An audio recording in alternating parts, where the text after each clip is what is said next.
Hey guys, today I'm going to show you how to change Wi-Fi on Ring app. First of all, you have to make sure that your Ring doorbell and your phone are both on the same Wi-Fi network. And then you have to open the Ring app, click on the hamburger menu on the top left corner, go to the devices, tap on the name of your doorbell, and then you have to click on device health. Scroll down a bit and you'll see change network. Click on it and again tap on change Wi-Fi network, and then take your phone near to the doorbell device and click on I am near the device. And then head towards your doorbell, dismount it, and you will see an orange button on back of your doorbell. Press and hold for a few seconds until you see white light blinking rapidly. And then you have to select light is spinning white. Click on it.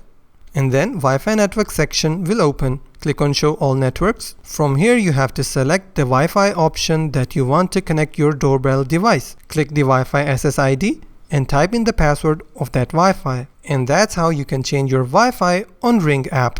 If you find this video helpful, please hit the like button and subscribe.